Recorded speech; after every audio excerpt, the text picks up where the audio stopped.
Hi friends, Assalamu alaikum, Namaskaram. Welcome back to my channel. ഇന്ന് വന്നിട്ടുള്ള നല്ല ഒരു ഹൽവയുടെ റെസിപ്പി ആയിട്ടാണ് ഇപ്പോൾ ട്രെൻഡിങ് ആയിക്കൊണ്ടിരിക്കുന്ന നമ്മുടെ സ്വന്തം വാഴയില വെച്ചിട്ടുള്ള ഒരു ഹൽവയുടെ റെസിപ്പി ആയിട്ടാണ് അപ്പോൾ ഇന്ന് വന്നിട്ടുള്ളത്. അപ്പോൾ വീഡിയോയിലേക്ക് പോകുന്നതിന് മുൻപ് എൻ്റെ ചാനൽ ആദ്യമായിട്ട് കാണുന്നവരാണെങ്കിൽ ഒന്ന് സബ്സ്ക്രൈബ് ചെയ്തിട്ട് സപ്പോർട്ട് ചെയ്യണം കേട്ടോ. കൂടെ കാണുന്ന ബെല്ലൈക്കൺ കൂടി ഇനാബിൾ ചെയ്തിട്ട് അതിൽ ഓൾ എന്ന് തന്നെ ഇനാബിൾ ചെയ്യാൻ മറക്കല്ലേ. അപ്പോഴാണ് ഞാനിടുന്ന വീഡിയോസിൻ്റെ നോട്ടിഫിക്കേഷൻസ് എല്ലാതും നിങ്ങൾക്ക് മുടങ്ങാതെ തന്നെ കിട്ടുള്ളൂ. അപ്പോൾ നമുക്ക് ഇതിന് വേണ്ടിയിട്ട് ആദ്യം തന്നെ വേണ്ടത് വാഴയിലയാണ്. ഞാനിവിടെ എടുത്തിട്ടുള്ളത് പൂവമ്പഴത്തിൻ്റെ വാഴയിലയാണ് എടുത്തിട്ടുള്ളത്. നേന്ത്രപ്പഴത്തിൻ്റെയും വേറെ മൈസൂർ പഴത്തിൻ്റെ ഒന്നും എടുക്കാതിരിക്കാൻ ശ്രമിക്കണം. പൂവമ്പഴത്തിൻ്റെ ഒക്കെ ആകുമ്പോഴാണ് അതിന് ടേസ്റ്റ് കിട്ടുള്ളൂ. അപ്പോൾ ഈ വാഴയില എടുത്തിട്ട് ഇതേപോലെ ഒന്ന് കട്ട് ചെയ്തെടുക്കുക. അതിൻ്റെ സെൻറ്റർ ഭാഗത്ത് നിന്ന് വിട്ടിട്ട് വേണം ഒന്ന് കട്ട് ചെയ്തെടുക്കാനായിട്ട്. ആ സെൻറ്റർ ഭാഗത്തോട് കൂടിയിട്ട് കട്ട് ചെയ്തെടുക്കരുത്. ഈ രീതിയിലൊന്ന് കട്ട് ചെയ്തെടുക്കുക. രണ്ട് സൈഡും കട്ട് ചെയ്തെടുക്കുക. അതിനുശേഷം പിന്നെ ഇത് ഒന്ന് ചെറുതായിട്ട് കട്ട് ചെയ്തെടുക്കണം. കണ്ടില്ല, ഇപ്പം ഞാൻ സെൻറ്റർ ഭാഗം വിട്ടിട്ടാണ് കട്ട് ചെയ്തെടുത്തിട്ടുള്ളത്. അതിനുശേഷം ഇത് ചെറുതായി ഒന്ന് നുറുക്കിയെടുക്കണം. ഇത് മിക്സിയിലിട്ടിട്ട് അടിച്ചെടുക്കാനായിട്ടുള്ളതാണ്. അപ്പോൾ ഒന്ന് ചെറുതായിട്ട് നുറുക്കിയെടുക്കാം.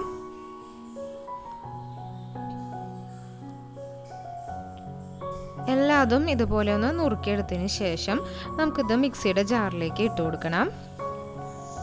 നന്നായി തന്നെ എന്നിട്ട് അരച്ചെടുക്കാനായിട്ടുള്ളതാണ്. എല്ലാം അരിഞ്ഞെടുത്തതിന് ശേഷം മിക്സിയുടെ ജാറിലേക്ക് ഇട്ടിട്ട് നമുക്കിത് നന്നായിട്ടൊന്ന് അരച്ചെടുക്കണം. അരച്ചെടുക്കാനായിട്ട് ഞാനിവിടെ 1 കപ്പ് വെള്ളമാണ് ഇപ്പോൾ ഉപയോഗിക്കുന്നത്. ഈ വെള്ളം ഒഴിച്ചു കൊടുത്തിട്ട് നന്നായി ഒന്ന് അരച്ചെടുക്കാം.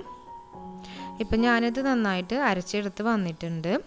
ആ 1 കപ്പ് വെള്ളത്തിലാണ് ഇപ്പോൾ ഇത് അരച്ചെടുത്തേക്കുന്നത്. ഇനി നമുക്കിതൊന്നും അരിച്ചെടുക്കണം. അതിനായിട്ട് ഒരു അരിപ്പ വെച്ച് കൊടുക്കാം. എന്നിട്ട് അതിലേക്ക് ഇത് അരിച്ചെടുക്കുകയാണ് ചെയ്യുന്നത്. അതിൻ്റെ നീര് മാത്രമാണ് നമുക്ക് ആവശ്യമായിട്ടുള്ളൂ. അപ്പോൾ കണ്ടില്ലേ, നല്ല കട്ടിയിലുള്ള നീരാണ് നമുക്ക് കിട്ടിയിരിക്കുന്നത്. ഇനി ഈ നീരിലോട്ട് 1 കപ്പ് വെള്ളം കൂടി നമ്മൾ ആഡ് ചെയ്ത് കൊടുക്കണം. ഇത്രയും ആണ് ഇതിന് വേണ്ടത്. പിന്നെ ഇതിലേക്ക് ഇട്ട് കൊടുക്കാനായിട്ടുള്ളത് 1/2 കപ്പ് കോൺഫ്ലവർ ആണ്. ആ കോൺഫ്ലവർ ഇട്ട് കൊടുക്കാം. അതേ കപ്പിൽ തന്നെ 1/2 കപ്പ് ഷുഗർ കൂടി ഇട്ട് കൊടുക്കണം. ഷുഗറിൻ്റെ അളവൊക്കെ നമുക്ക് കൂട്ടിയിട്ടെടുക്കാം.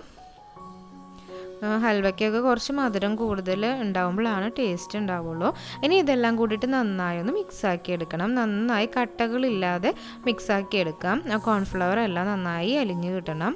യോജിപ്പിച്ച് കിട്ടുന്നവരൊന്ന് മിക്സാക്കി കൊടുക്കാം. എല്ലാം കൂടി ഇപ്പോൾ നന്നായി ഒന്ന് മിക്സായി വന്നിട്ടുണ്ട്.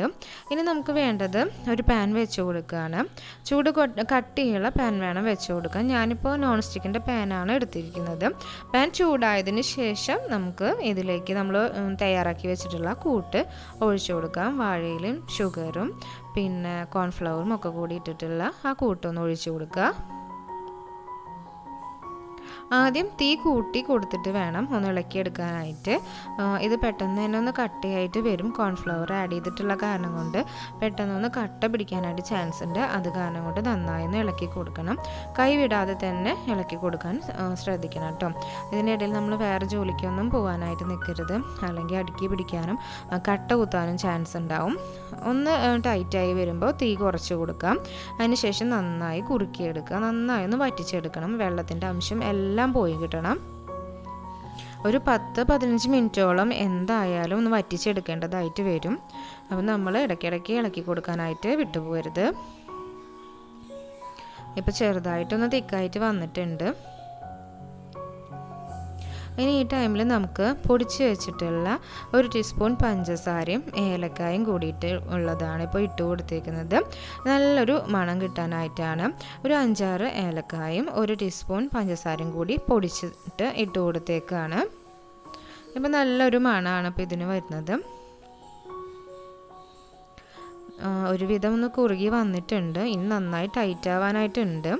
ആ ഹൽവയുടെ ഒരു കൺസിസ്റ്റൻസി ആയി കിട്ടണം.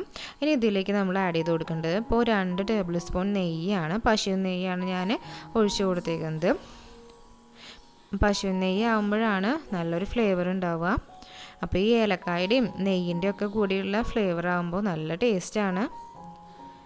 സംഗതി എന്തായാലും നല്ല സൂപ്പറാണ് കേട്ടോ. വാഴയില വെച്ചിട്ടാണ് തയ്യാറാക്കുന്നതെങ്കിലും നല്ല കിടു ടേസ്റ്റാണ്. ഞാൻ തയ്യാറാക്കുമ്പോൾ ഇത്രയ്ക്ക് പ്രതീക്ഷിച്ചിട്ടുണ്ടായിരുന്നില്ല, പക്ഷെ സൂപ്പറായിട്ട് വന്നിട്ടുണ്ടായിരുന്നു. ഇപ്പോൾ ഇതാ ഒരു വിധമൊക്കെ ഒന്ന് ടൈറ്റായി വന്നിട്ടുണ്ട്, നന്നായി ഒന്ന് കുറുകി വന്നിട്ടുണ്ട്. ആ വെള്ളത്തിൻ്റെ അംശമൊക്കെ ഒരു വിധമൊക്കെ ഒന്ന് വറ്റി വന്നിട്ടുണ്ട്. ഇനിയും അത് കുറച്ച് നേരം കൂടി ഒന്ന് വറ്റിച്ചെടുക്കാനായിട്ടുണ്ട്.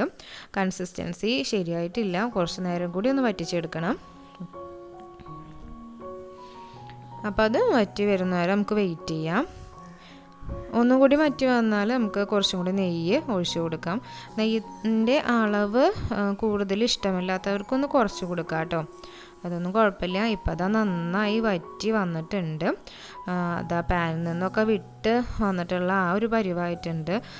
ഇപ്പം ഈ ടൈമിൽ നമുക്ക് അണ്ടിപ്പരിപ്പ് നെയ്യിൽ വറുത്ത് വെച്ചതും കൂടി ഇട്ട് കൊടുക്കാം. ഒരു പ്രത്യേക ടേസ്റ്റ് കൂടി കിട്ടും ഇടയിൽ കടിക്കാനായിട്ട് കിട്ടുമ്പോൾ. എന്നിട്ട് നന്നായി യോജിപ്പിച്ച് കൊടുക്കാം. ഈ അണ്ടിപ്പരിപ്പും നമ്മൾ തയ്യാറാക്കിയിട്ടുള്ള ഹൽവയും എല്ലാം നന്നായി ഒന്ന് യോജിച്ച് വരട്ടെ, അതുവരെ ഒന്ന് ഇളക്കി കൊടുക്കാം. ഇത്രയേ ഉള്ളൂ, എന്തായാലും പണി കഴിഞ്ഞിട്ടുണ്ട്. ഇപ്പം എല്ലാം യോജിച്ച് വന്നിട്ടുണ്ട്, പാനിൽ നിന്നൊക്കെ നന്നായി വിട്ട് പോന്നിട്ടുണ്ട്.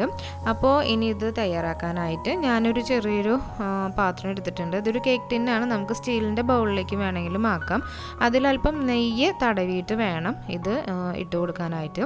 എന്നിട്ട് ലെവലാക്കി കൊടുക്കുക, എല്ലാ ഭാഗത്തേക്കും ആക്കിയിട്ട് മുകളിൽ ഒരു ടീസ്പൂൺ വെച്ചിട്ടോ എന്തെങ്കിലും വെച്ചിട്ടോ ഒന്ന് ലെവലാക്കി കൊടുക്കാം. നന്നായി ഒന്ന് ലെവലാക്കി എടുത്തതിന് ശേഷം ഇത് ചൂടാറിയതിന് ശേഷം വേണം പിന്നെ നമുക്ക് വേറൊരു പ്ലേറ്റിലേക്ക് മാറ്റാനൊക്കെ ആയിട്ടും. അപ്പോൾ അതവിടെ തയ്യാറായിട്ടുണ്ട്.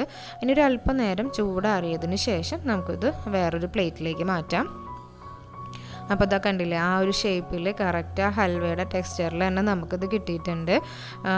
നമ്മുടെ വാഴയില വെച്ചിട്ടാണ് തയ്യാറാക്കിയതൊന്നും തീരെ തോന്നില്ല കേട്ടോ, അത്രയ്ക്ക് ടേസ്റ്റാണ്. വാഴയിലയുടെ ഒരു എന്താ പറയുക, ആ ഒരു ടേസ്റ്റേ വരില്ല, ഒരു പ്രത്യേക ടേസ്റ്റാണ്. ശരിക്കും ഹൽവ കഴിക്കുന്ന പോലെയാണ്. ആ കളറ് മാത്രമാണ് നമുക്ക് വാഴയിലയുടേതായിട്ട് കിട്ടുന്നത്. അപ്പോൾ തീർച്ചയായിട്ടും എല്ലാവരും ഇതൊന്ന് ട്രൈ ചെയ്ത് നോക്കണം. അങ്ങനെ ട്രൈ ചെയ്യുമ്പോൾ ആ കമൻസ് കൂടി ഒന്ന് അറിയിക്കാനായിട്ട് മറക്കില്ല കേട്ടോ. പിന്നെ എൻ്റെ ചാനൽ സബ്സ്ക്രൈബ് ചെയ്യാതെയാണ് കാണുന്നതെങ്കിൽ ഒന്ന് സബ്സ്ക്രൈബ് ചെയ്ത് സപ്പോർട്ട് ചെയ്യണേ. പിന്നെ ഫാമിലിക്കും ഫ്രണ്ട്സിനൊക്കെ ഒന്ന് ഷെയർ ചെയ്ത് കൊടുത്തിട്ട് ഒന്ന് സപ്പോർട്ട് ചെയ്യണം കേട്ടോ. അപ്പോൾ താങ്ക്സ് ഫോർ വാച്ചിങ്. നെക്സ്റ്റ് ഒരു വീഡിയോ ആയിട്ട് കാണുന്നവരേക്കും ബൈ ബൈ.